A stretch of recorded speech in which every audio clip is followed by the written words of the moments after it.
जोड़े। नमो अरहंताणं नमो सिद्धाणं नमो आयर्याणं नमो वज्रायाणं नमो लोये सवसाहुणं। देवादिदेव अतिशयकारी श्री महावीर भगवान की, संत श्रोमणी आचार्य भगवान गुरुदेव श्री विद्यासागर जी महाराज की, पूज्याचार्य श्री समय सागर जी महाराज की।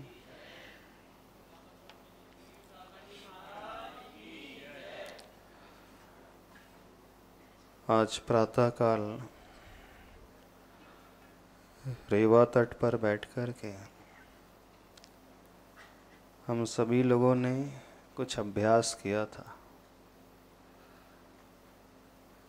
जानकारी है आपको? कुछ विषय आप लोगों के सामने हमने रखा था। कौन सा विषय रखा था? अपने उपकारी को याद करना, उनके प्रति आभार का भाव मन में लाना, न केवल मन में लाना बल्कि उसे अभिव्यक्त भी करना।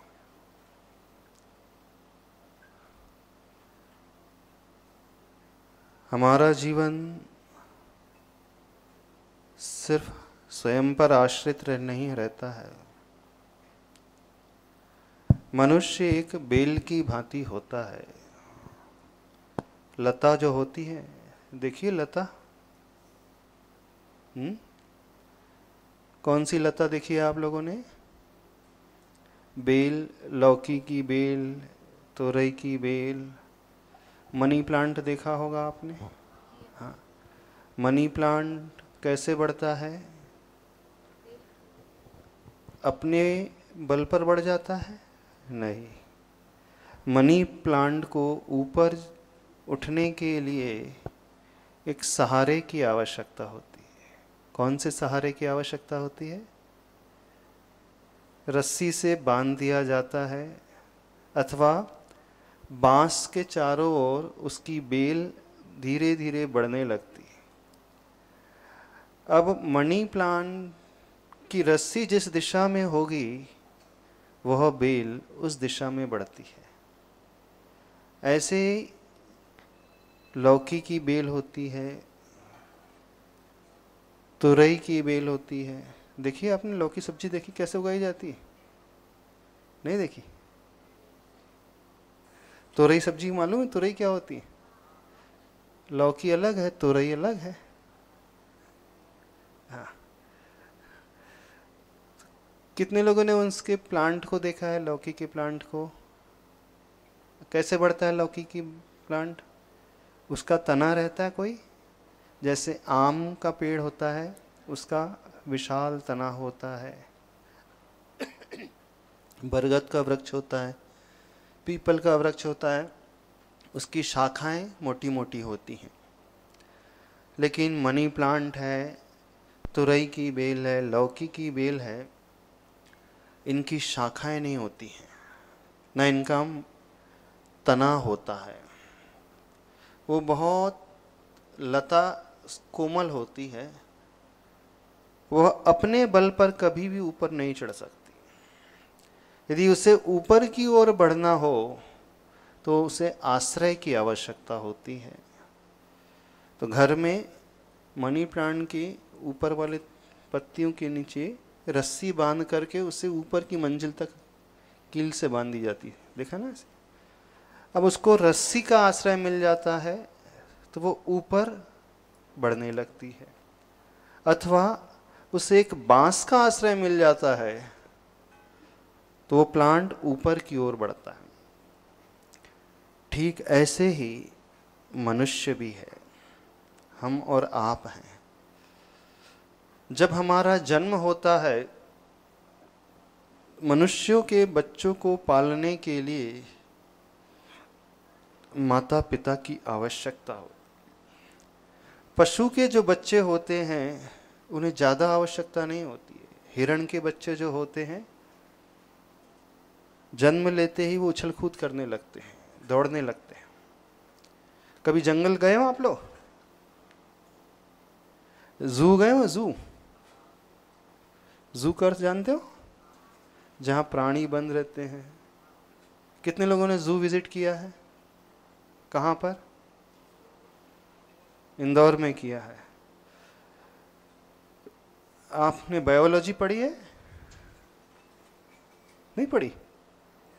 प्राणी विज्ञान। देखो, पर्यावरण को तो जानते हो कि नहीं जानते हो? पर्यावरण क्या कहलाता है? खड़े होकर के बताना।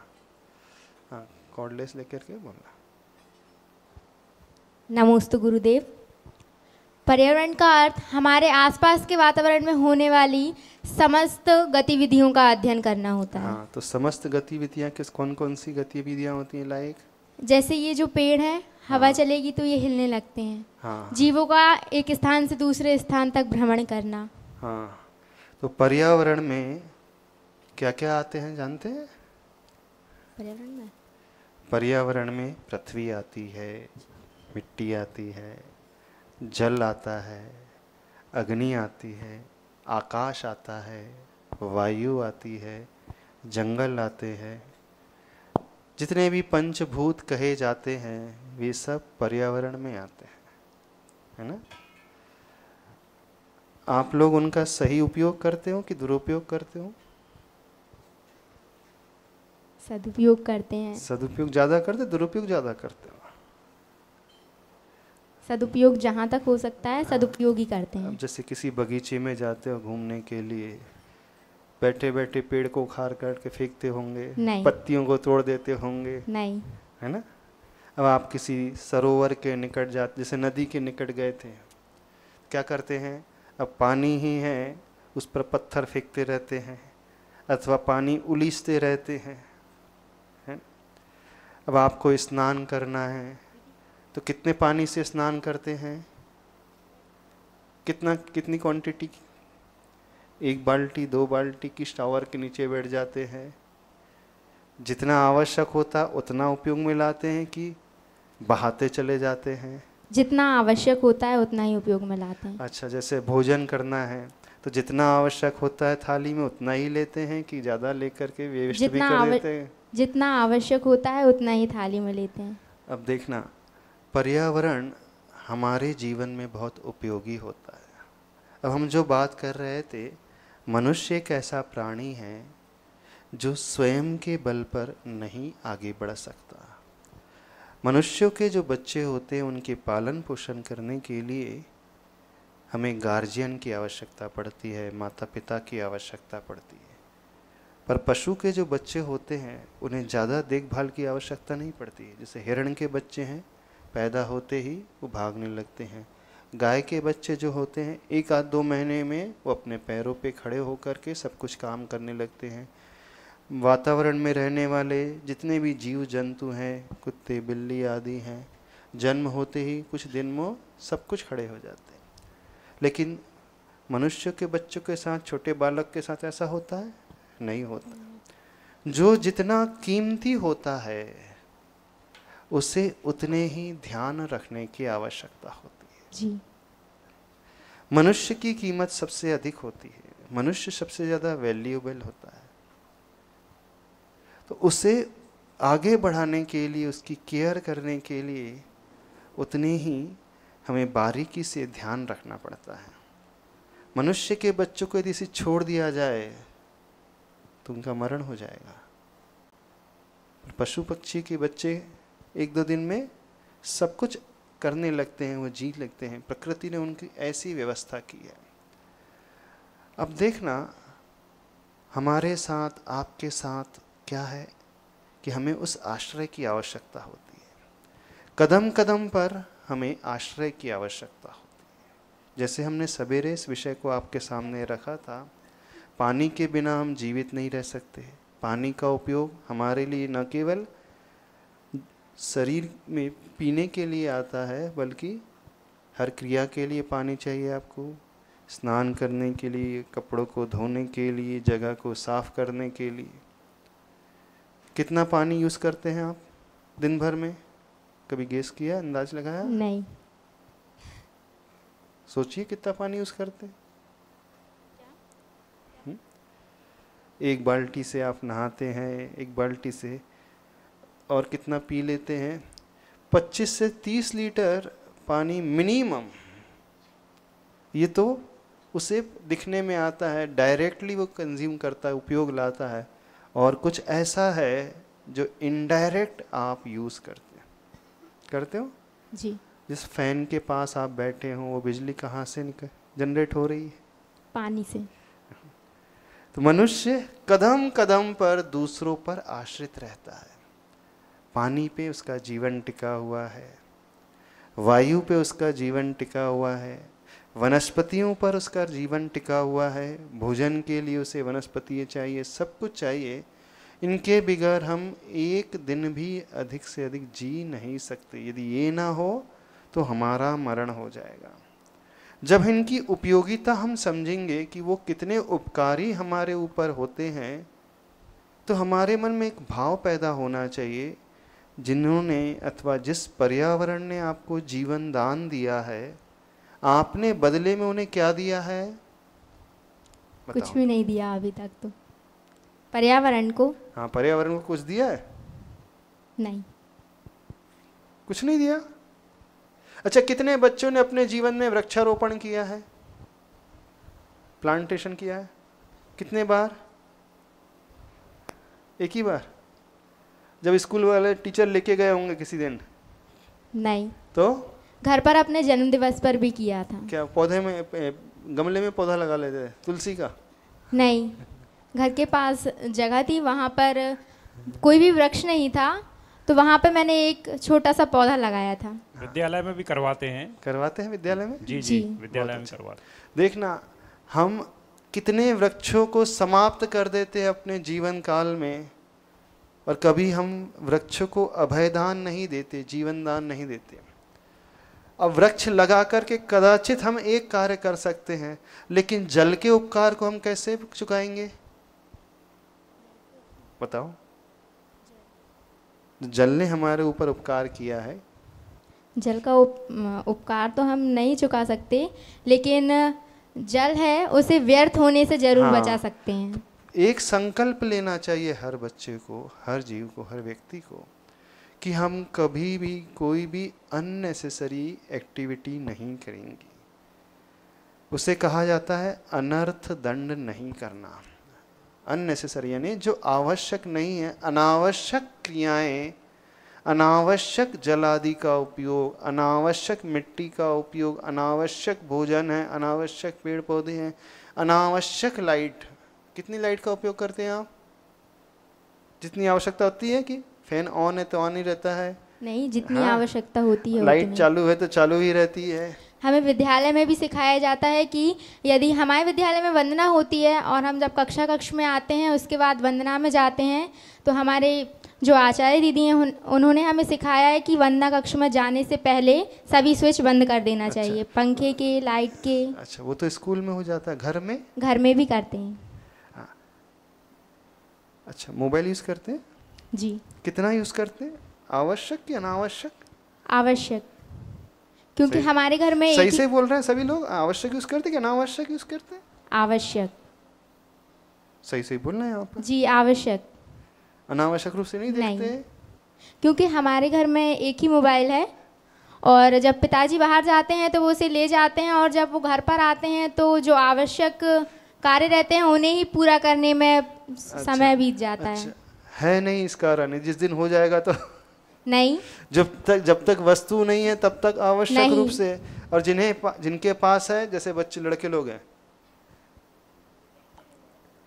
सबके किन किन के पास पर्सनल मोबाइल है? हाँ, अब जिनके पास पर्सनल मोबाइल है वो आवश्यक जितना है उतना यूज करते नहीं, ऐसा कोई नहीं होगा। अच्छा, अनावश्यक कितने घंटे यूज करते हैं? अनावश्यक कितने घंटे? दिन में 2 घंटे? ज्यादा? खड़े होकर बोलना। हाँ, कितने घंटे? हाँ कॉर्डलेस ले ले, माइक है वहाँ पे।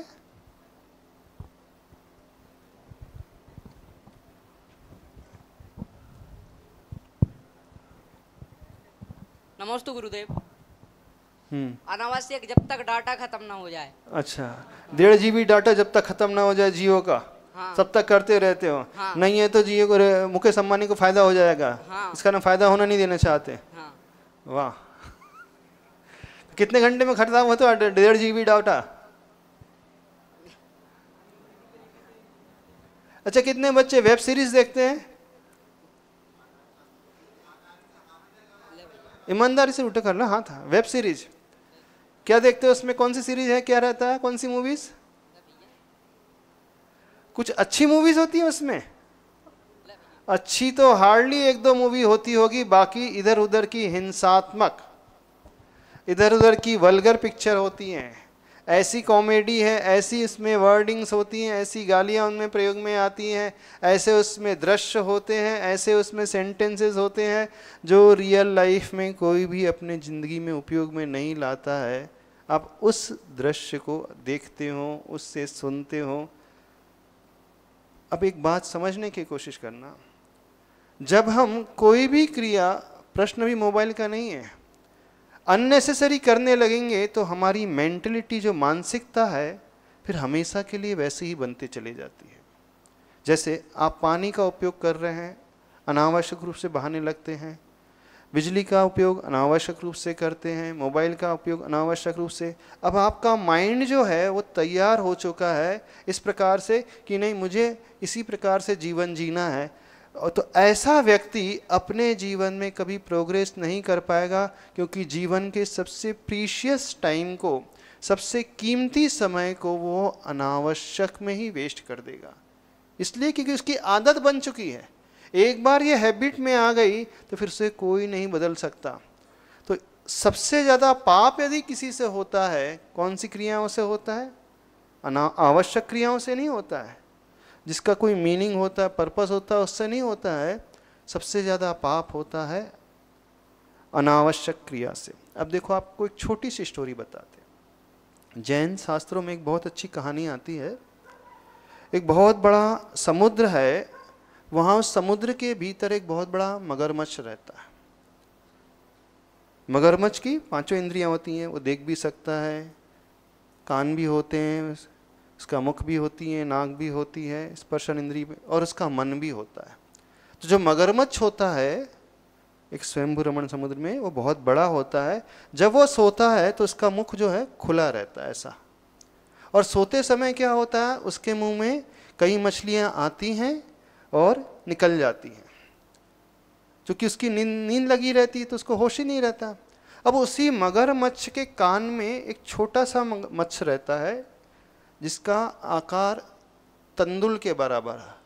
तंदुल जानते हो क्या होता है? संस्कृत में कहते हैं तंडुल। संस्कृत पढ़ी है आप लोगों ने? संस्कृत पढ़ी है ना? तंडुल का अर्थ होता है चावल। हाँ?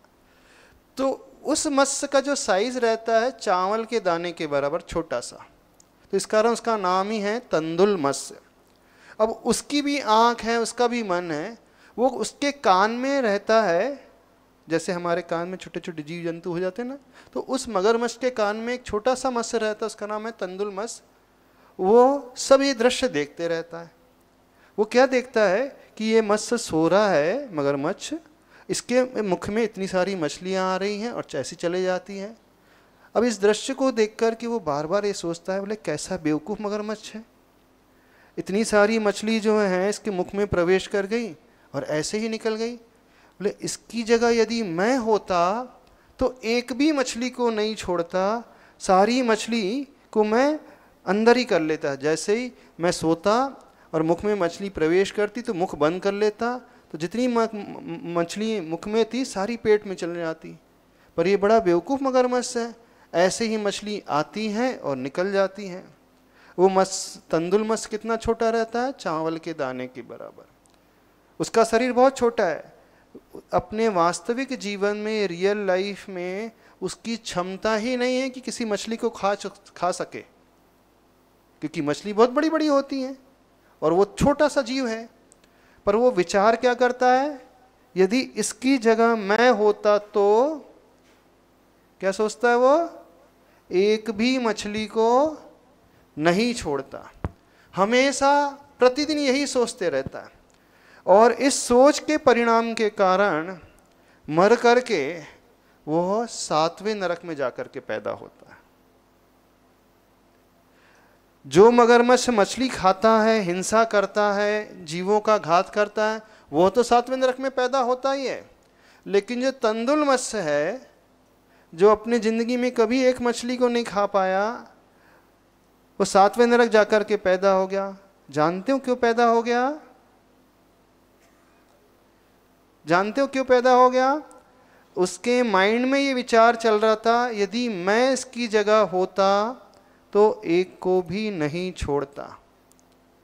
बस इस भाव के कारण वो ऐसा पाप अर्जन कर लेता, 7वें नरक में पैदा हो जाता। अब आपको एक बात पूछते हैं, जैसे आप रात में सपना देखते हैं, आपने सपने में देखा कि आपके चारों तरफ अग्नि लग गई है, आग जल रही है, तो क्या हो जाता है? डर लगने लगता है ना। कई लोग होते हैं एकदम डर के उठ जाते हैं। कोई भयानक स्वप्न देखते हैं तो एकदम से उनकी निद्रा खुल जाती है, और जब भयानक स्वप्न देखने के बाद नींद खुलती है तो पूरे शरीर से पसीना पसीने आने लगता है। और जब नींद खुलती तो देखते हैं आग तो है ही नहीं कहीं पे। अब आप बताइए, जब आग थी क्या वहां पे वास्तव में, फिर उसे पसीना क्यों आया? उसे पसीना क्यों आ जाता है? उसकी हार्ट बीट्स तेजी से चलने लगती है, उसका बीपी जो है बहुत बढ़ जाता है, और वो चिल्लाने भी लगता है। कई बार जो बच्चे होते हैं वो चिल्ला करके उठते हैं, सपना ऐसा कुछ देख लेते हैं। जो हम सपने में देखते हैं, क्या वास्तव में वैसा घटित होता है? नहीं होता है। पर विचार क्या आता है कि सही में वो हो रहा है। अब देखना, रियल लाइफ में क्या हो रहा है ये मैटर नहीं करता है, हमारा माइंड क्या सोचता है वो मैटर करता है। यहां पर मनोविज्ञान समझने की कोशिश करना। हम दुनिया में कर क्या रहे हैं, क्या हमें नजर आ रहा है, ये मायने नहीं रखेगा। हम उस दृश्य को देख कर के क्या सोचते हैं, उसी के अनुरूप हमारे शरीर के सारे अंगोपांग जो हैं, बॉडी पार्ट्स जो हैं, कार्य करने लगते हैं। हार्ट बीट उसकी ऐसी नहीं बढ़ती है। वो सपने में जो दृश्य देख रहा था कि अग्नि जला रही है चारों तरफ, तो उसे ये लग रहा था सही में आग मेरे निकट आते जा रही है, और एकदम से घबरा करके उठता है और दृश्य देखता है तो पूरा शरीर जो है पसीने से भीगा हुआ है। समझने की कोशिश करना। तो जो हम सोचते हैं उसी के अनुरूप हमारा शरीर जो है प्रतिक्रिया करने लगता है। अब उस तंदुल मत्स्य के साथ क्या हुआ कि उसने जिंदगी में एक भी मछली को नहीं मारा, पर वह सोच में, विचार में एक भी मछली को छोड़ता नहीं था। डिफरेंस समझ में आ रहा है? उसने रियल लाइफ में एक को मारा नहीं, खाया नहीं, पर विचारधारा में एक को भी छोड़ता नहीं था। तो वो मछली खा रहा है अथवा नहीं खा रहा ये मैटर नहीं किया उसमें, उसने सोचा क्या ये मैटर किया। तो जिंदगी में बहुत बार ऐसा होता है, अधिकांश लोग रियल लाइफ में ज़्यादा गलत करते नहीं हैं, लेकिन विचारों के माध्यम से बहुत कुछ गलत सोच लेते हैं। आप लोगों के पास कितने पैसे होंगे? कितने लोगों के पास कार है? मर्सिडीज कितने लोगों के पास हो है? नहीं, विचारों में तो हो सकती नहीं कि जब आप किसी मर्सिडीज को देखते हैं तो बोले हाँ मैं भी मर्सिडीज खरीद लूंगा।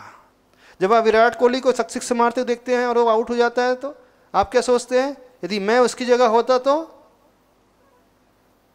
तो आप विचारों से कई बार विराट कोहली बन जाते होंगे, विचारों से कई बार आप करोड़ रुपए एकत्रित कर लेते होंगे, विचारों से कई बार आप किसी का वध भी कर देते होंगे, विचारों से कई बार आप कोई पाप भी कर लेते होंगे जो रियल लाइफ में नहीं कर पाते।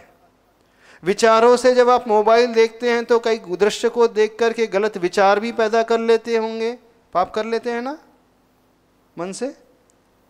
अब देखना रियलिटी में वो आपके साथ घट नहीं रहा है, पर आप सोच के माध्यम से अरबपति बन जाते हो, सोच के माध्यम से आप बहुत बेस्ट क्रिकेट प्लेयर बन जाते हो, विचारों से आप अमिताभ बच्चन से भी बड़ा एक्टर बन जाते होंगे, विचारों से आप मुकेश अंबानी से बड़ा साम्राज्य भी खड़े कर लेते होंगे, और विचारों से आप कई बार ये सोचते होंगे कि शेयर मार्केट बहुत बढ़ गया, काश मैं उस समय इन्वेस्ट करता तो आज करोड़ रुपए कमा लेता।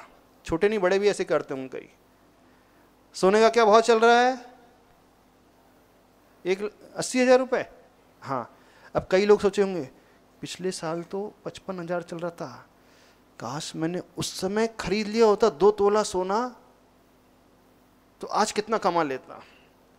कई बार आप प्रॉपर्टी में इन्वेस्ट कर लेते होंगे, आज के अड़ोस पड़ोस कोई ज़मीन होती होगी, 20 लाख का प्लाट था और आज 10-5 साल में उसकी कीमत 1 करोड़ हो जाती है। काश 20 लाख का इन्वेस्ट कर लिया होता तो आज 1 करोड़ मिल जाते। तो सोच के माध्यम से वो कई पैसा, कई प्रकार का परिग्रह को भी जोड़ लेता है, विचारों से कई प्रकार की वो हिंसा भी कर लेता है, जैसे तंदुल मत्स्य है। विचारों के माध्यम से आप कुशील का सेवन भी कर लेते होंगे। कुशील जानते हो? कुशील नहीं जानते? शील जानते हो? शील, शील का अर्थ होता है ब्रह्मचर्य से रहना। जैसे सीता का नियम क्या था? वो शीलवती नारी थी। जब रावण की दृष्टि सीता पर खराब हुई तो सीता ने भाव नहीं खराब किए थे, रावण ने खराब किए थे। तो जो अपने तक सीमित रहता है वो शीलवान पुरुष माना जाता है, शीलवान बच्चा माना जाता है, बच्ची मानी जाती है। और जो मन से किसी को भोग लेता है तो वो कहलाता है कुशील, अब्रह्म। 5 प्रकार के पाप होते हैं। एक होता है हिंसा, किसी को मारना। एक होता है झूठ बोलना, जानते हो ना? एक होता है चोरी करना, करते तो नहीं हो चोरी। और एक होता है कुशील, अब्रह्म, अर्थात गलत दृष्टि से किसी को देखना, गलत दृष्टि से किसी से बात करना और गलत दृष्टि रखते हुए शरीर का दुरुपयोग करना, ये क्या कहलाता है? कुशील रूपी पाप। और एक पाप होता है बहुत ज़्यादा आवश्यकता से ज़्यादा जोड़ करके रखना, वो परिग्रह पाप कहलाता है। जितनी आवश्यकता है उससे अधिक हम जोड़ करके रख रहे हैं। एक हो रहा है फिजिकली जोड़ करके रखते हैं और एक होता है मानसिक रूप से जोड़ते हैं। तो दुनिया में सबसे ज़्यादा पाप जो होता है मन से होता है, रियल लाइफ में कभी नहीं होता। जिससे आपका लड़ाई झगड़ाई हो जाती है, आप मन से कितने बार सोच लेते उसको मैं निपटा दूंगा, जब मौका मिलेगा छोड़ूंगा नहीं, बदला ले लूंगा, होता है कि नहीं? तो ये मन से हिंसा हो गई। आपको पैसे की ज़रूरत है, मन में सोच लेते हो ना कहीं से मिल जाए तो निकाल लूँगा, तो मन से चोरी हो गई। अपने आप को बचाने के लिए मन में प्लानिंग कर लेते हो झूठ बोलने की, तो ये मन से झूठ हो गया।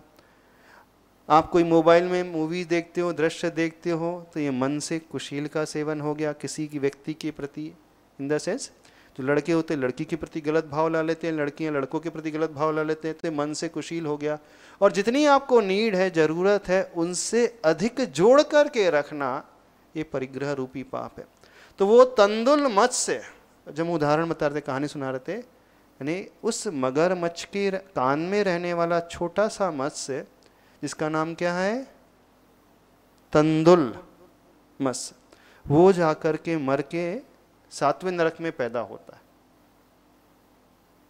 क्यों पैदा होता है? उसने कभी हिंसा नहीं की थी, लेकिन भावों से बहुत सारी हिंसा कर ली थी।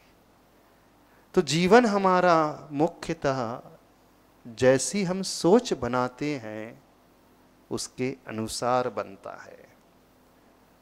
Man is a product of his thoughts. एक कोटेशन आता है, मनुष्य अपने ही विचारों का एक उत्पाद होता है। What we think, we speak and we become. हम जो सोचते हैं वही हम कहने लगते हैं और वही हम बनते चले जाते हैं।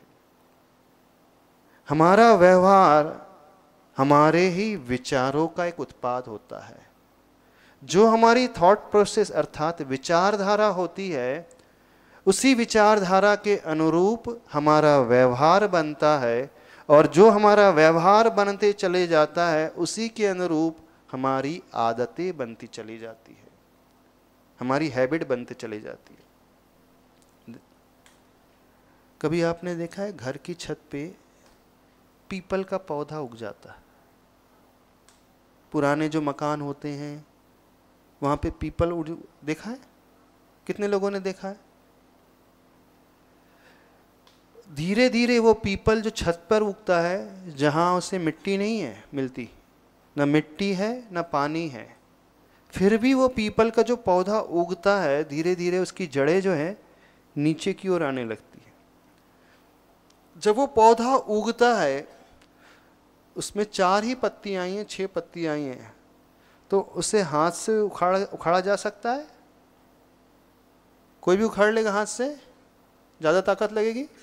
जिसमें 4-6 पत्ती आई हैं, लगती ताकत? नहीं लगती। अब 1 महीने आपने उस पीपल के पौधे को ध्यान नहीं दिया, अब उसकी जो है पत्तियां बढ़ने लगी ऊपर की ओर और उसकी जड़ें जो है नीचे की ओर भी जाने लगी। अब आप उसे इजीली हाथ से निकालना चाहो तो निकाल पाओगे? अब कितनी ताकत लगे निकालने के लिए? थोड़ी मेहनत ज़्यादा लगेगी। और 6 महीने तक ध्यान नहीं दिया जाए तो ध्यान से देखना, कुछ मकान ऐसे होते हैं, वो पीपल का पेड़ जो है उस मकान की जो छत होती है और दीवार होती है उसमें दरार पैदा कर देती है, यानी उसकी जड़ जो है और गहरी चले जाती है और उसकी दीवार को दरार पैदा करके 2 भागों में विभाजित कर देती है। अब यदि कोई उस पीपल के पौधे को हाथ से निकालना चाहे, उखाड़ना चाहे तो निकाल पाएगा? अब उखाड़ने के लिए किसकी आवश्यकता पड़ेगी आपको? कुल्हाड़ी की आवश्यकता पड़ेगी, और हो सकता है वो कुल्हाड़ी से भी ना निकले। आपने यदि उसे निकाल भी दिया, काट के अलग भी कर दिया, तो कुछ दिनों में फिर से उसमें से अंकुरन फूट जाता है। जो बड़े हैं उन्होंने देखा होगा। अब उसको नष्ट करने के लिए लोग क्या करते हैं, उसमें हींग डालते हैं अथवा कुछ एसिड डाल देते ताकि उसकी जड़ें जल जाए, फिर वो नहीं पनपता। अब समझना, जीवन में बुराइयां कैसे पनपती हैं, कैसे उनका जन्म होता है। जब पहली बार कोई गलत आदत हमें लगती है, बुराई की आदत लगती है, तो वो कैसी होती है? उस पीपल के छोटे से पौधे की भांति होती जिसमें 4 पत्तियां आई। यदि उसे हम उस समय ध्यान ना दें, 1 महीना बीत जाए, तब उसकी पत्तियां बढ़कर के 30 हो जाएंगी और जड़ें गहरी हो जाएगी। यानी अब वो बुराई आसानी से छूट नहीं सकती, वो लत जो है आसानी से छूट नहीं सकती। जो जस्ट प्रारंभ हुआ था उस समय कोई भी छोड़ना चाहे छोड़ सकता है, निकाल के तोड़ सकता है, लेकिन 1 महीना बीतने पर छोड़ तो सकता है पर उसे पुरुषार्थ करना पड़ेगा, परिश्रम करना पड़ेगा। और यदि 6 महीने बीत जाए तो कैसा हो जाएगा? अब वो उस पीपल की भांति हो जाएगा जिसकी ग्रोथ, वृद्धि ऊपर की ओर भी बहुत हो गई है और उसकी जड़ों की ग्रोथ नीचे की ओर भी बहुत हो गई है। अब उसे निकालने के लिए कुल्हाड़ी की आवश्यकता पड़ती है। एक व्यक्ति के बस की बात नहीं होती है, कई लोगों को मिलकर के परिश्रम करना पड़ता है, तब वो उखड़ता है। ठीक ऐसे ही बुराई की लत सबके साथ होती है। जब पहली बार शुरुआत होती छोटी सी होती है, विचार आए तो हम थोड़ा छोड़ सकते हैं, कुछ दिन बीत जाने पर छोड़ना कठिन हो जाता है, और 6 महीने बीत जाने पर अब उसकी जड़ें जो है मजबूत हो चुकी हैं, अब उसे उखाड़ना बहुत बहुत कठिन होता है। तो जीवन भी बिल्कुल ऐसा ही है। हम अननेसेसरी बहुत सारी ऐसी क्रिया करते चले जाते हैं जो हमारी लतों में शामिल हो चुका है, जो आवश्यक नहीं था। अब उस उदाहरण को देखना, उस कहानी को। तंदुल मत्स्य कभी भी अपने जिंदगी में एक भी मछली को खा नहीं सकता।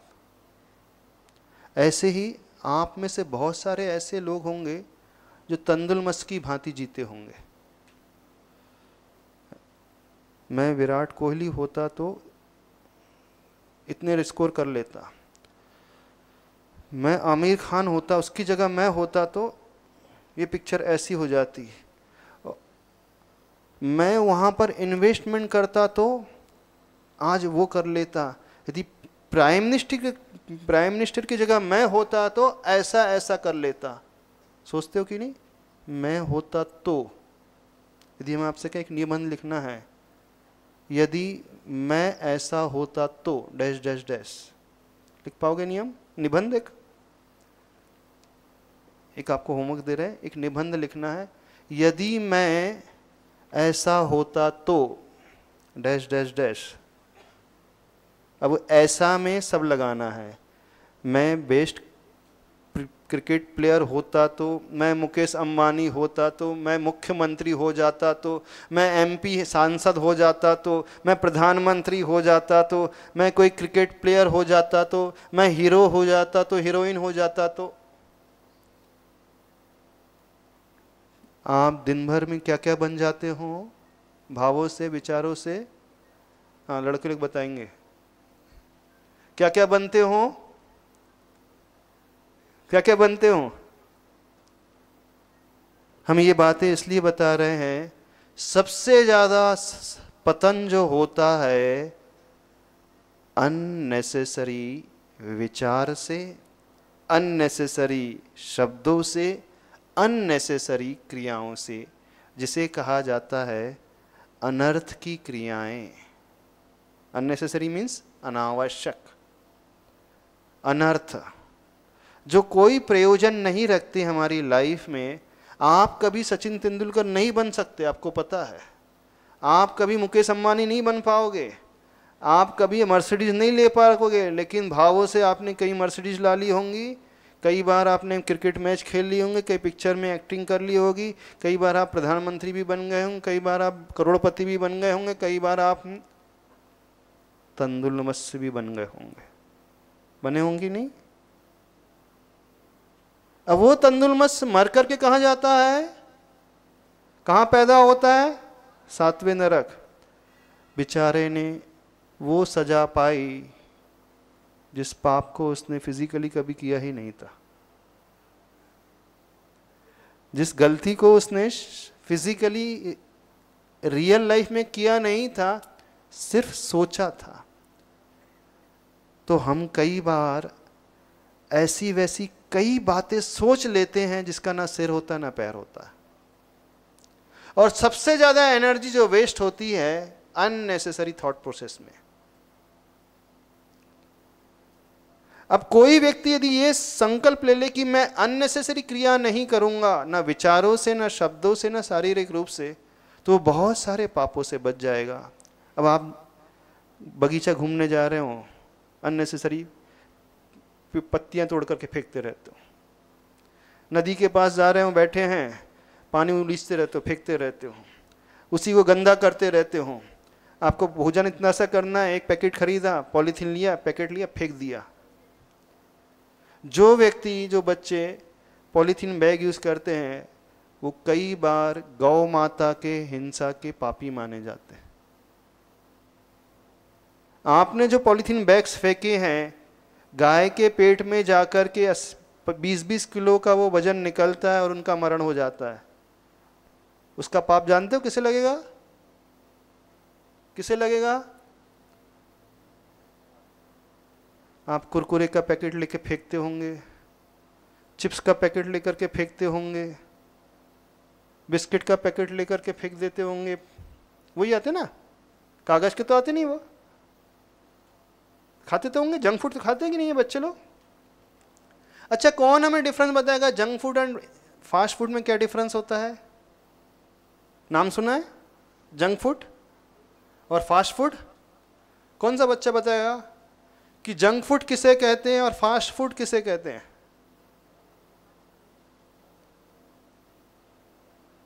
अच्छा, खाते हो कि नहीं?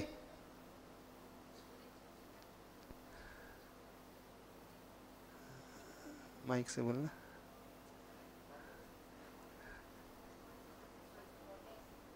कॉर्डलेस दे लो। खाते हो कि नहीं? अब वो आपने जो प्लास्टिक रैपर है, पैकेट है, वो वस्तु खाली है, लेकिन उसे कहाँ फेंकते हो? वो डिस्पोज होता है कभी? समाप्त होता है कभी? हाँ, वो जाकर के गाय के पेट में जाकर के समाप्त होगा, ऐसा? हाँ। नमस्ते गुरुदेव। हाँ।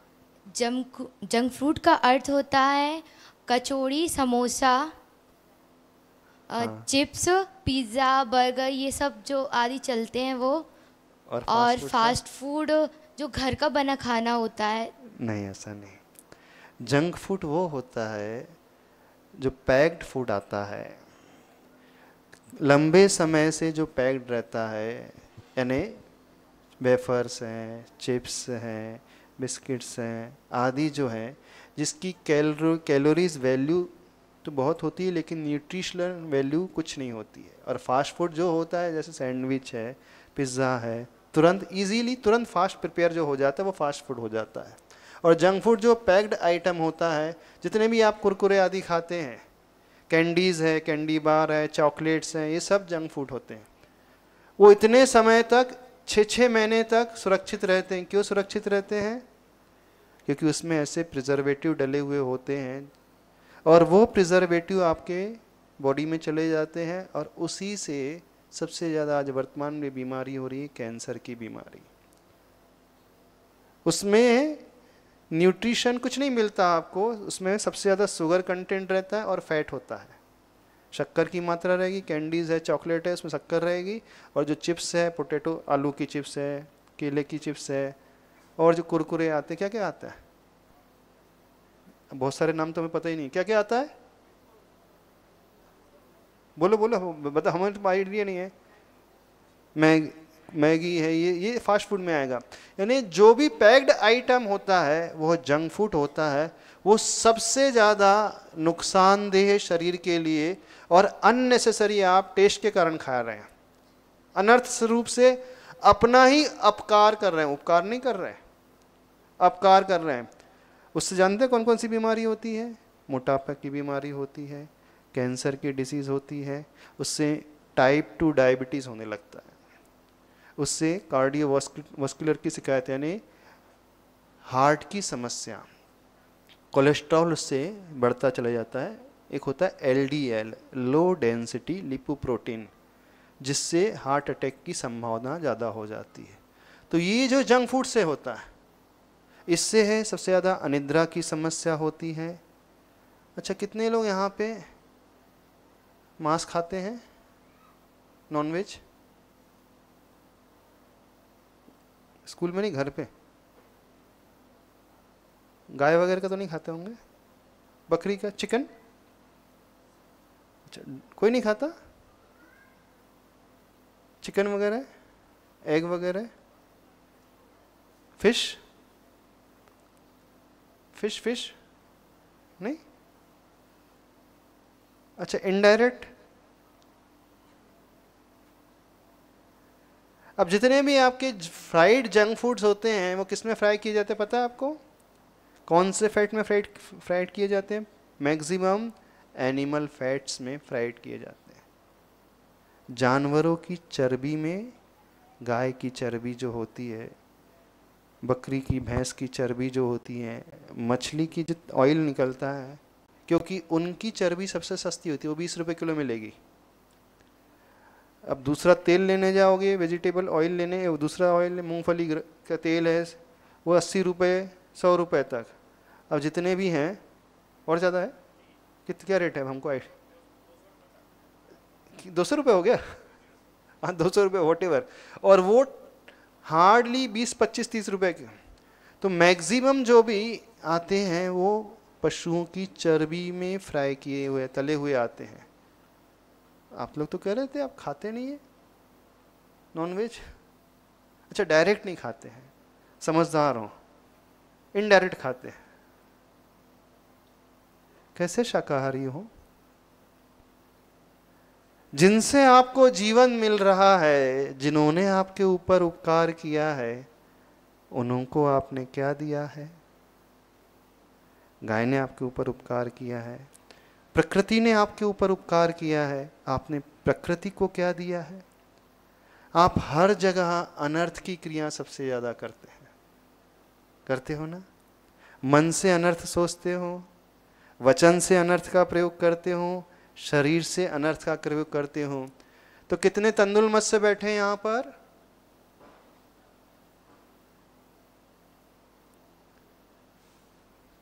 कितने तंदुल मत से बैठे हैं? हाथ खड़े कर, हाँ खड़े कर रहे हैं। जो है सो है, उसमें क्या परेशानी? एक्सेप्ट तो करे, स्वीकार तो करे। हाँ, तंदुल मत सोचता मैं एक भी मछली को नहीं छोड़ता। आप क्या क्या सोचते हो?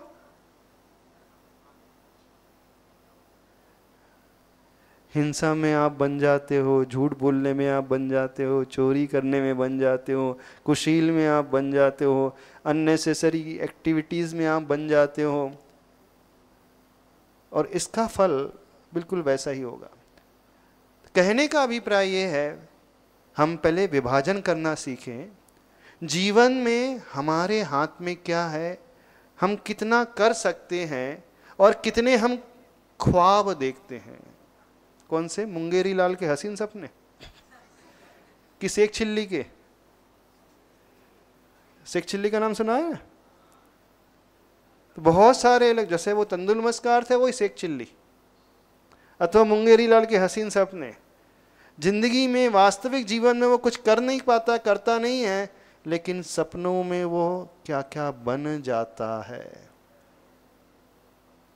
तो हमको ये विभाजन करना है, हमारे हाथ में क्या है, हम कितना कर सकते हैं, और अननेसेसरी हम कितना करते हैं। दो चार्ट बनाना है, दो टेबल बनाना है, जो रियल लाइफ में हमारे हाथ में है। कितना पैसा आपके हाथ में है, किस प्रकार का भोजन आपके हाथ में है, किस प्रकार की जिंदगी आपके हाथ में है, और कितना अनर्थ के स्वरूप में आप सोचते हो। हिंसा संबंधी सोचते हो, झूठ संबंधी सोचते हो, चोरी संबंधी सोचते हो, कुशील संबंधी सोचते हो, और बहुत ज़्यादा जोड़ने संबंधी, परिग्रह संबंधी, आसक्ति का भाव, अटैचमेंट का भाव। बात समझ में आ रही? तो रिजल्ट ये निकल करके आएगा, ये इंसान, ये व्यक्ति कई बार स्वयं तंदुलमस अथवा वो शेख चिल्ली बन जाता है। और बच्चों की नहीं कह रहे, कई बड़े भी इसमें शामिल हो जाते हैं, जो ख्याली पुलाव पकाते रहते हैं। अब जो व्यक्ति ग्रेटिट्यूड की भावना से, उपकार की भावना से भरा हुआ रहता है, वो कैसा होता है? वो ये सोचता है कि प्रकृति ने, पर्यावरण ने मुझे सब कुछ दिया, मैंने उसे क्या क्या लौटाया। माँ बाप ने मुझे सब कुछ दिया, मैंने उन्हें क्या क्या दिया। मित्र ने मुझे दिया, मैंने उसे क्या क्या दिया। इस पृथ्वी ने, इस भूमि ने, इस जल ने, इस आकाश ने, इन पेड़ पौधों ने, इन सब ने हमें, इन वायुमंडल ने, सब ने हमें सब कुछ दिया, हमने उन्हें क्या लौटाया। तो ये हमारा कर्तव्य है, पहला कर्तव्य, कि जो हम अननेसेसरी कर रहे हैं, पहले हम उसमें ब्रेक लगाएं। अननेसेसरी या पेड़ पौधे उखाड़ते रहते हो, आवश्यकता नहीं है, प्लास्टिक के बैग हैं फेंकते रहते हो, कचरा फैलाते रहते हो, ना कचरा खा पी करके। वो तो इस टीचर के डर से साफ श्रमदान कर रहे हो, तब साफ सफाई करते हो। सही है ना? वो तो यहाँ पर आए हो, चूंकि आपको स्कूल में रहना है, तो वो आपके लिए एक आवश्यक क्रिया हो गई, इस कारण श्रमदान में साफ सफाई करते हो। और जब कोई ऊपर से कहने वाला नहीं होता, तब भी वैसे ही करते हो अपने घर में। हाँ बताओ, यहाँ तो बहुत अच्छे से कर रहे हो, घर में कैसे रहते हो? यहाँ आप दबाव में कर रहे हो। क्यों? क्योंकि आचार्य जी नाराज ना हो जाए टीचर का डर है। जब कोई आपको देखने वाला नहीं होता है उस समय आप कैसे करते हो? क्योंकि एकांत के समय हम अपने असली रूप में होते हैं। भीड़ में हम अपने असली रूप में कभी नहीं होते। जब चार लोग हमें देख रहे हैं उस समय कभी असली रूप में नहीं रहते हैं। जब कोई हमें नहीं देख रहा है उस समय हम अपने असली रूप में रहते हैं, और उस समय पता चलता है हम कितने पुण्यात्मा और कितने पापी आत्मा हैं। बताइए, जैसे यहां रह रहे हो घर में भी वैसे रहते हो? जैसा अनुशासन का पालन यहां कर रहे हो वैसे ही घर में भी अनुशासन का पालन करते हो? जैसे स्वच्छ अभियान यहां करते हो, स्वच्छ भारत अभियान बोलते हैं कि स्वच्छ गुरुकुल अभियान, स्वच्छ स्कूल शिशु मंदिर अभियान, स्वच्छ बगीचा अभियान आप यहां उपयोग में लाते हो, क्या घर में भी वही करते हो? यहां स्वच्छता करोगे, वहां अस्वच्छता करोगे। बस वो हमारी पहचान है कि हमारा ओरिजिनल फेस क्या है और हमारा डुप्लीकेट फेस कौन सा है। दुनिया के सामने व्यक्ति का ओरिजिनल फेस नहीं आता। ओरिजिनल फेस जानते हो कहां पर आता है? जब कोई आपको नहीं देख रहा, एकांत में जब आप हैं। और कह दें, जब आप बाथरूम में रहते तब अपने ओरिजिनल रूप में रहते हो, और जैसे ही वहां से बाहर निकलते, घर से बाहर निकलते हो, हाँ आप सज लोगे, धज लोगे, अच्छे से गेटअप में आ जाओगे, थोड़ा दुनिया को अच्छा दिखना चाहिए। ऐसे ही है ना, सत्य यही है ना। घर में व्यक्ति सबके साथ है तो रिलैक्स रहता है, और जैसे ही कोई गेस्ट आ जाता है, मेहमान आ जाता है, तो हाँ अच्छे से बैठो, गेस्ट आ गए हैं, हाँ कपड़े व्यवस्थित पहनना है। हमारी बात समझ में आ रही?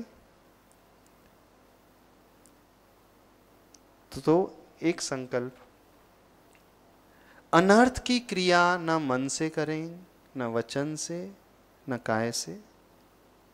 हम प्रकृति से इतना ले रहे हैं, हमने माता पिता से इतना लिया है, हमने टीचर से इतना लिया है, हमने समाज से इतना लिया है, हमने अपने शरीर से इतना लिया है। इनका उपकार हमने कितना चुकाया है? तो उपकार तो बाद में चुकेगा। पहला कदम अनर्थ अथवा दुरुपयोग इनका हम ना करें। आवश्यक करने में कोई हानि नहीं, जो आवश्यक है उतना हम कर रहे हैं तो उसमें कोई नुकसान नहीं होता। पेट भरने के लिए कभी व्यक्ति पाप नहीं करता। पेट भर भोजन चाहिए तो कभी पाप नहीं करेगा, पाप करता पेटी के लिए। वो देखना, यदि तंदुल मत्स्य को पेट भरने के लिए खाना था तो उसमें ज्यादा दोष नहीं था उसका, लेकिन वो इच्छाओं की पूर्ति के लिए लग गया था तो उसमें दोष लगा। इस कारण वो 7वें नरक गया। जो हमने कहानी है आपको सुनाई वो सत्य कहानी है बिल्कुल। वो तो उदाहरण है, पर वो उदाहरण प्रायः बहुत सारे इंसानों पर एकदम फिट बैठता है। वो नेचर बताया गया है, जीव का नेचर कैसा होता है, वो तंदुल मत्स्य का नाम लेकर के बताया है, पर कई लोगों का स्वभाव बिल्कुल ऐसा ही होता है। कर सकते हो? क्या करोगे? बात समझ में आ रही? अनर्थ रूप में अपनी आंखों का दुरुपयोग नहीं करोगे, अपने कानों का दुरुपयोग नहीं करोगे, मोबाइल का दुरुपयोग नहीं करोगे, भोजन का दुरुपयोग नहीं करोगे, और मन का दुरुपयोग नहीं करोगे। जो नीड है उतना करो, नहीं है तो उस कर्म की सजा पाओगे जो आपने रियल लाइफ में कभी कर भी नहीं पाओगे, जैसे वो तंदुल मत्स्य था। तो अब बताना कितने तंदुल मत्स्य बैठे हैं यहां? हाँ, अब थोड़ा सा कंट्रोल करना सीखना। तो एक चीज और याद रखना, जैसे सवेरे बताया था, हमने दुनिया से अभी तक बहुत कुछ लिया है, अब हम देने वाले बने। प्रकृति से लिया है तो प्रकृति को दे। तो एक नियम बनाओ, हर वर्ष 5 वृक्षों का वृक्षारोपण करोगे, 5 वृक्षारोपण, 5 पौधे लगाओगे, भले छोटे लगा लो, लगा सकते हैं, ज्यादा हो जाएंगे, 3 कर दें कि 1 कर दें, हो जाएंगे 5। कहां लगाओगे? आसपास जहां भी आपको मौका मिले।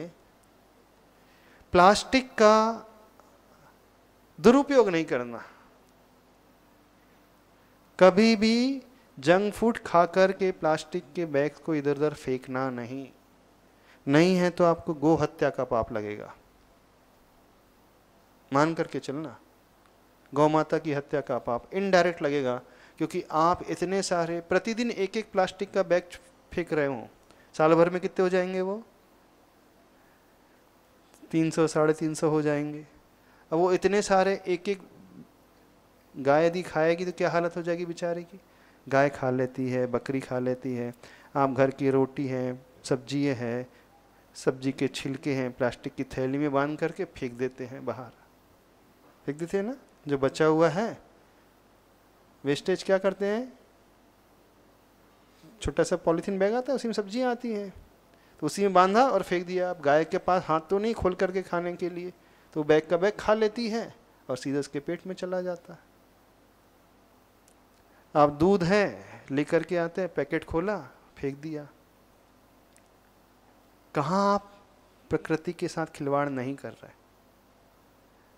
जल का उतना ही उपयोग करेंगे जितना आवश्यक है, इलेक्ट्रिसिटी का उतना ही उपयोग करेंगे जितना आवश्यक है, हवा का, पंखे का, अग्नि का, और सबसे महत्वपूर्ण अपने शरीर का, अपने मन का और अपने वचन का।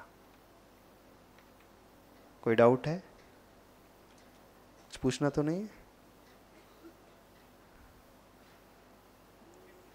पूछना तो पूछ सकते हैं।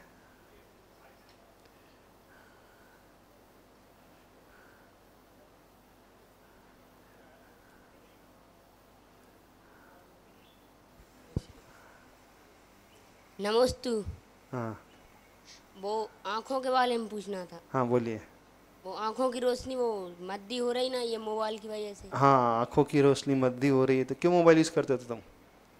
नहीं, मैं नहीं करता। हाँ, उस मोबाइल से ब्लू लाइट एमिशन हमेशा होता रहता है, तो ब्लू लाइट के कारण हमारी आई साइट, आंखों की रोशनी कम होते चले जा रही है। तो यह समझ करके भी आप कम उपयोग करें। पूछो कुछ। जितने बड़े लोग होते हैं ना, वो मोबाइल का उपयोग नहीं करते, वो अपने असिस्टेंट को देखते करके रखते हैं। इससे आंखों की बीमारी है, इससे ब्रेन की बीमारी है, इससे हार्ट की बीमारी है, इससे लीवर की बीमारी है, किडनी की बीमारी है, जॉइंट्स पेन है, क्योंकि उस मोबाइल से जो रेडिएशन निकलता है वो रेडिएशन बहुत खतरनाक होता है।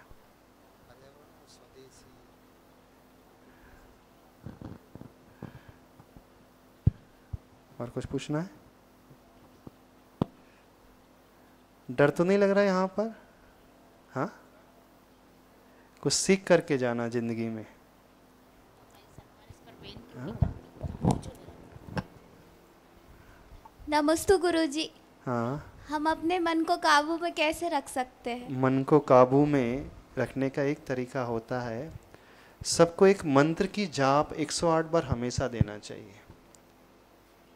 एक मंत्र की जाप, और बुरा देखने से बचना चाहिए, बुरी संगति से बचना चाहिए। पहले ये अध्ययन करें कि हमारा मन भटकता कहाँ पर है और क्यों क्यों भटकता है।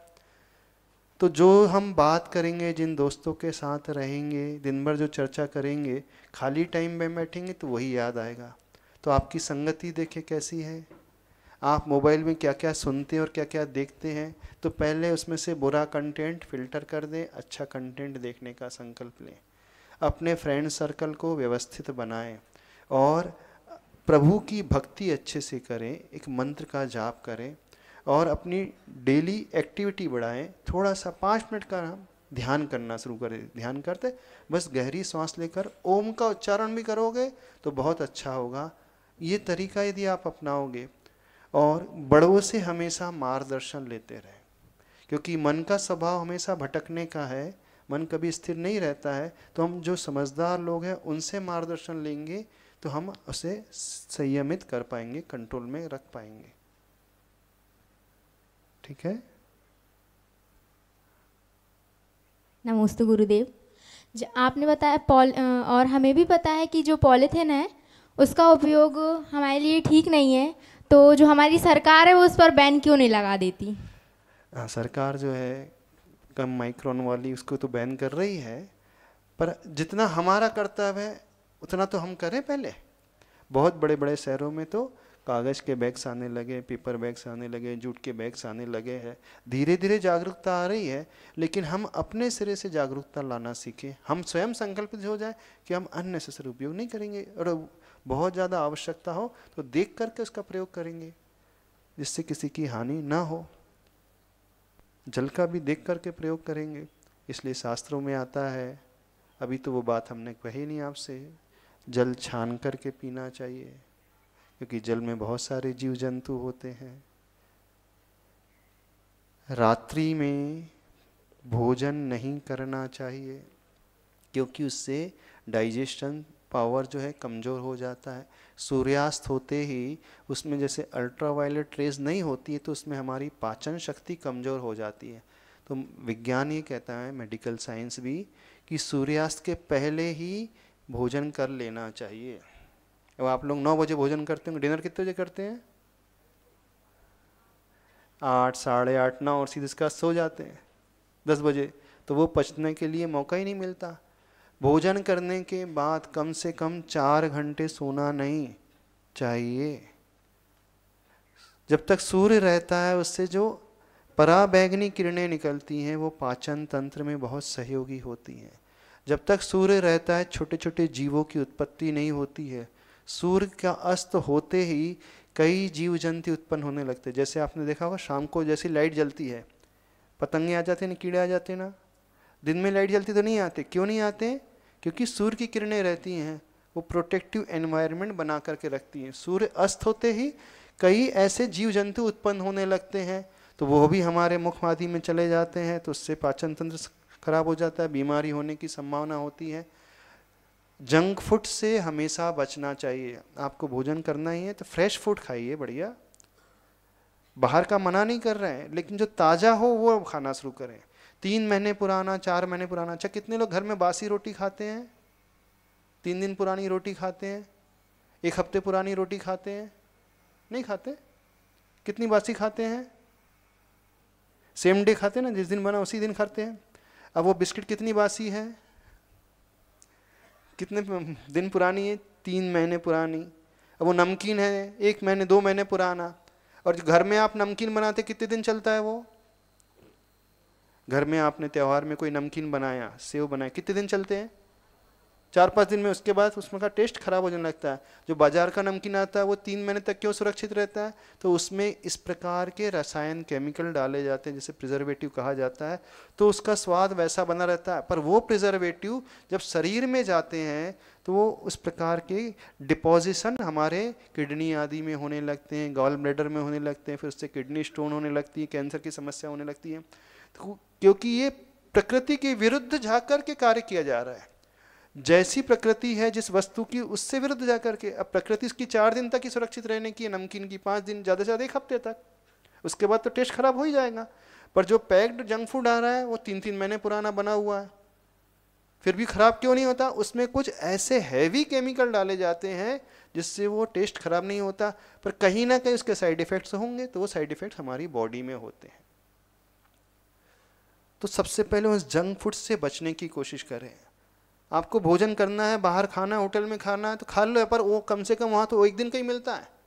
लेकिन जो पैक्ड फूड आता है 6-6 महीने पुराना, और जो मैदा वाला भोजन होता है वो सबसे ज़्यादा आंतों के लिए नुकसानदायक होता है। ब्रेड मैदा से बनती है, पाव मैदा से बनती है, पिज़्ज़ा का बेस मैदा से बनता है, और क्या आता है वो चाउमीन है, ये सब, और हॉट डॉग है, और बर्गर है। जितने भी ब्रेड वाले आइटम हैं वो सब मैदा से बनते हैं, और मैदा हमारे इंटेस्टाइन में जाकर के चिपक जाती है, तो वो सबसे ज़्यादा नुकसानदेह शरीर के लिए होती है। भारतीय संस्कृति तो गेहूं का आटा अथवा ज्वार, मक्का, बाजरा और चोकर वाला गेहूं आता है पहले, मोटा गेहूं जिसे आता ना, मोटा गेहूं। और मैदा हमेशा नुकसानदेह। आप घर में मैदा रखना, 7 दिन में देखना उसमें छोटी छोटी इल्लियाँ हो जाती। जैसे बड़ी घर में माँ होती ना, वो बताएंगी, कभी छान करके देखना, नीचे काला पेपर बिछा करके काली शीट रख कर देखना, छानना चलनी से छोटी छोटी इल्ली गिरते हुए दिखेंगी। अब जो आपकी ब्रेड बिस्किट बन करके आ रही हैं, फ्रेश मैदा से बनती हैं, फ्रेश आटे से बनती हैं? बनती ही नहीं है। तो आपके उस भोजन में अशुद्धि मिली ही रहती है, जीवों का घात होता ही है, केमिकल मिले ही रहते, वो आपके शरीर के नुकसानदायक होते हैं। ठीक है, और कुछ पूछना है? नमस्ते गुरुजी। मेरा एक प्रश्न था कि किसी भी चीज़ को करने के लिए कंटिन्यू फोकस कैसे करें? कंटिन्यूटी कैसे बना करके रखें? हाँ। उसका एक सबसे अच्छा तरीका होता है, जो हम करना चाहते हैं उसके लिए हम कितना समर्पण करने को तैयार हैं। तो मान लीजिए आपको नियम लेना है कि हम 2 घंटे 3 घंटे स्टडी करेंगे, तो ये मान लेना यदि जिस दिन 3 घंटे नहीं पढ़े तो उस दिन मैं 1 घंटे कोई अच्छा काम करूँगा, अथवा उस दिन मैं 1 घंटे अथवा भोजन नहीं करूँगा एक बार, अथवा नमक नहीं खाऊँगा। तो उसके लिए कहा है सेल्फ पनिशमेंट, स्वयं अपने आप को सजा दें। कोई अच्छा कार्य जो हम नियम पूर्वक करना चाहते हैं और नहीं कर पा रहे हैं, तो स्वयं सजा देना सीखिए। सजा कैसी है कि आज मैंने 3 घंटे का नियम था पढ़ाई करने का, नहीं कर पाया हूँ, 2 घंटे किए, तो आज मैं शाम को भोजन नहीं करूँगा, अथवा भोजन कम करूँगा, अथवा भोजन तो करूँगा उसमें मीठा अथवा नमक का सेवन नहीं करूँगा। तो इस सेल्फ पनिशमेंट से फिर हमारी समर्पण की भावना तीव्र हो जाएगी। दूसरी बात, जो बहुत अच्छे से अपने नियम का पालन करते हैं, जो डेडिकेट होते हैं, उनके आसपास रहेंगे तो उनसे प्रेरणा मिलेगी।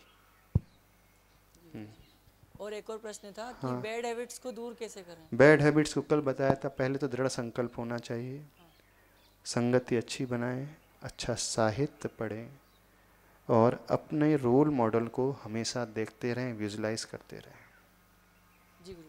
और उसके साइड इफ़ेक्ट्स के बारे में सोचें, क्या क्या नुकसान उससे होता। ठीक है, हाँ। नमस्ते गुरुदेव, हमें दही का सेवन करना चाहिए या नहीं? दही में बहुत सारे जीव उत्पन्न हो जाते हैं, कई दिन पुराना होता है। सही पद्धति जो होती है दही को जमाने की, जैन पद्धति के अनुसार, जो दूध में एक बादाम होती, बादाम का कठोर आवरण अथवा मार्बल का टुकड़ा अथवा सिल्वर कॉइन डालकर जमाया जाता है, पर जमने के 24 आवर्स में उसे सेवन कर लेना चाहिए। यदि उससे ज़्यादा वो रखा रहे तो उसमें कई जीव जंतु पैदा हो ही जाएंगे। ठीक है, चलिए, बोलिए आचार्य परमेश्वर गुरुदेव श्री विद्यासागर जी महाराज के।